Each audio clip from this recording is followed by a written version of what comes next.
certainly amped up more in the second half, with our shooting.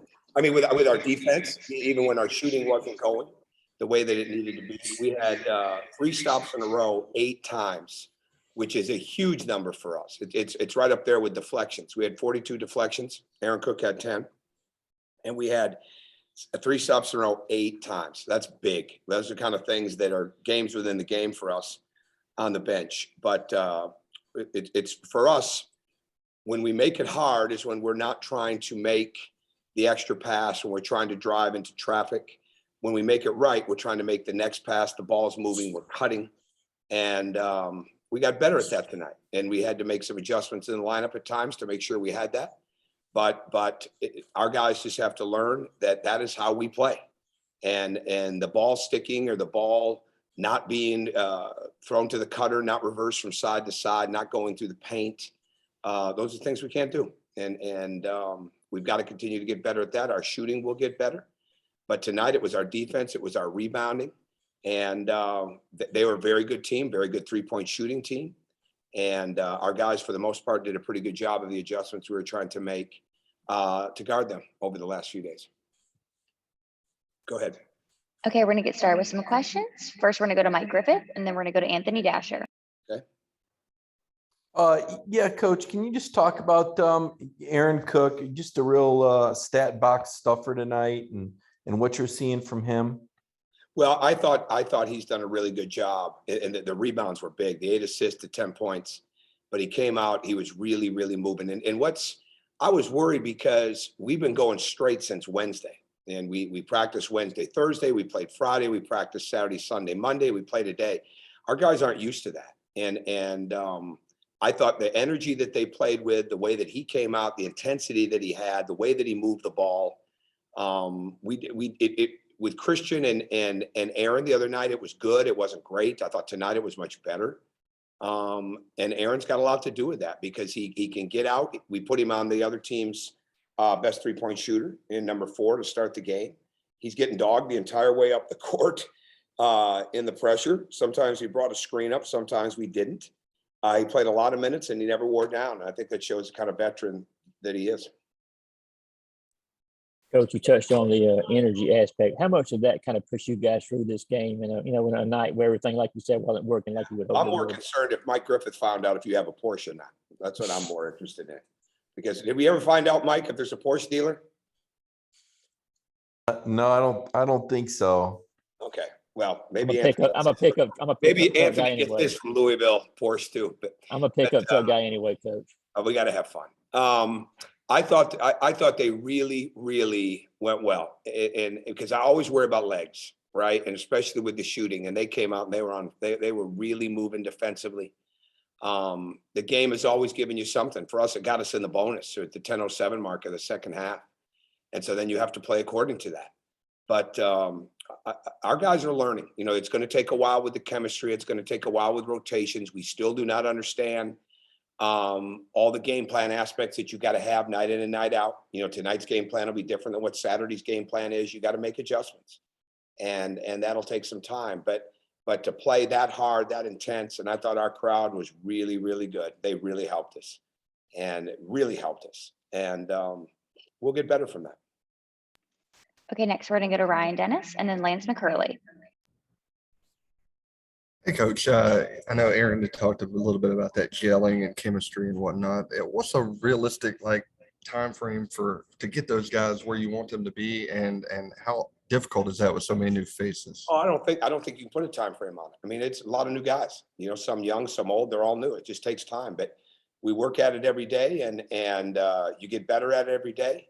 And if you improve a little bit every day, I know it sounds corny, but it's really the truth, right? If you improve a little every day over a period of time, you've got something. The trick is that you don't take a couple steps forward, then take a couple steps back, right? Or take 2 or 3 steps forward, then 1 step back. All right. If you do take a step back, you gotta kick it and you gotta go again. And that's where we're at. So I don't have any crystal ball or any real view of that yet. I know they're really hardworking young guys. I know they're in that gym a lot when they don't need to be or when they don't have to be. And that's good. So when you have that kind of spirit and work ethic, and we'll get our togetherness right, we'll get our unity right, we'll learn. And it just takes time. Hey, Coach, kind of talk about the tenacity of Braylon Bridges tonight. I think he nabbed 8 rebounds, had 9 points. He was kind of all over the boards there in the first half. And what kind of a difference maker has he been, in the locker room and just kind of on the floor? Well, I think everybody likes him. I mean, we felt, I said this to him the other day, and I said, do you even realize, do you really want to be good? Right? Like you have no idea how good you can be. And that's why we took him. I mean, because we think there's a lot there, a lot there.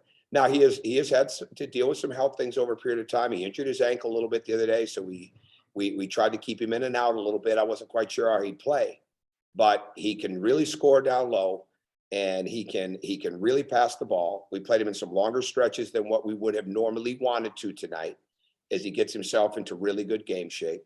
But I think as he does, he's going to be a real factor for us, and we totally believe in him, and his teammates do as well.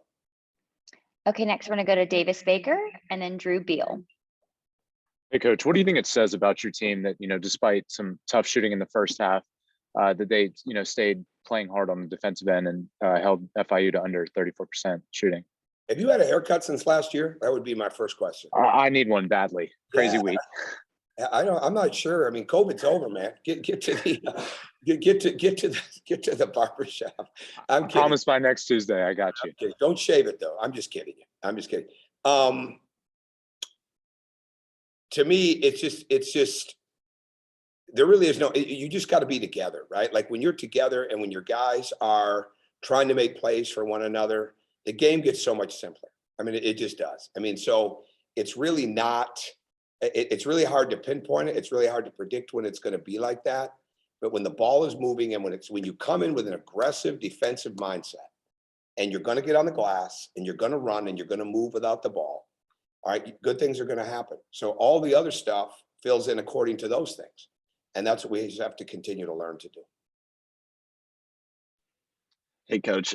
So obviously chemistry has been a bit of a common theme with these questions so far. But rather than talking about looking forwards, could you comment a little bit on some of the progress your team has made thus far since showing up to practice this summer to tonight, the first game? I mean, they're making progress every day. I mean, they're making progress in a lot of areas every day. We've definitely gotten better defensively since our trip to Charlotte in the exhibition game there.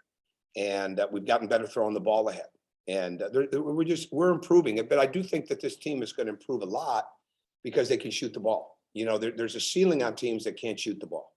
All right. And sometimes it's self-inflicted because you don't work hard enough on your shooting, or you're too stubborn to change some of the mechanics. And that happens to teams. But when you've got a group of guys that are learning and trying to learn together and learn some differences in style of play and learn what we want with spacing, with the cutting and the movement and how far back we want them to get, they're going to get better at that. Every team I've ever had does. This team is going to be able to shoot the ball. And it's just a matter of having a couple of those good nights, and it'll come. But they're making improvements in every area. Okay, next we're gonna go to Jack Matheson and then Cole Acock, and then we'll end with Jared Smith. Hey, Coach, you spoke about it a little bit earlier, but good grief, what is this? I kind of like the Barbers curls. got to eat too now. The barbers have to eat. I mean, they got families to feed. That's true. That's true. You spoke about it a little bit earlier, but after the game, I saw you walking through the student section, giving everyone high fives. Absolutely. What does it mean? What does it mean to you personally when the Georgia fans bring the intensity in the stands like they did tonight? Well, it means everything. I mean, it means absolutely everything to me personally, and to our team. I mean, that's the driving force. Fans can help you win games. I mean, they don't have to be on the court. They're in the crowd, and I appreciate that. I appreciate the people that come in, and there will have more people in the stands. They'll come as they get a chance to see these kids. But one thing that's fun for me, and I just do it impromptu, and I don't script it, and I don't have social media around me and things like that. Just go meet students in certain areas, stand out in front of Bolton Commons, or just introduce myself, give them a wristband, give them a schedule card or magnet, and tell them we need them, right? I mean, and I think that connectedness is so important, and I've always done that. We've got more things that we're planning right now to help people know that we're playing games. And we never took for granted when we were packing the building. We never took that for granted the first 2 years. I'd say it ad nauseum. Every person matters. Every person matters. Well, they do. And then you go through COVID, and then you start the season where people maybe aren't thinking you're going to be that good. We still need to grow up, right? And we need the fans to help us grow. And I love our students. I love our band and the cheer team and the dance team, because they drive the energy of the building. And it's not us as players and coaches all the time. It's them. And I just love having them. And I think we'll have more and more. Yeah, Coach. Aaron Cook hit the floor and got up pretty gingerly twice in this game, most notably on that flagrant foul. So what can you just say about his toughness, being able to bounce back from That's pretty hitting high. the floor, hitting the floor pretty hard, and just being able to help close out that game as a leader in the second half? I said it's pretty high. He's a tough young man. He's strong. I think he's getting better. I've said this all along. I said this when we signed him. He's going to have a chance to be an all defensive team or all defensive player, or be on the all defensive team in this league. And I know it's a long way before they count those votes and ask for him, but he'll get better and better. He can do a lot of things defensively, but you can't do a lot of things if you don't have intensity, if you don't have toughness, and you don't have resilience. And he's got those.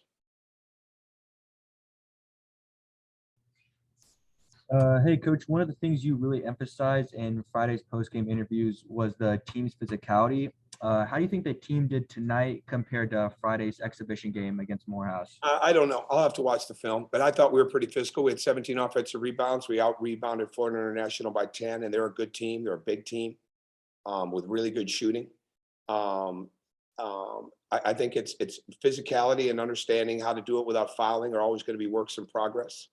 But I think we're making a lot of strides. I mean, there's no question, from playing an exhibition on the road at Charlotte to playing Morehouse on Friday to playing Florida International tonight, we are making strides from that Charlotte game. And that's kind of how I judge it as much as anything else. Maybe not as much game to game, but periods of time. And because some time had elapsed, a couple of weeks had elapsed on that.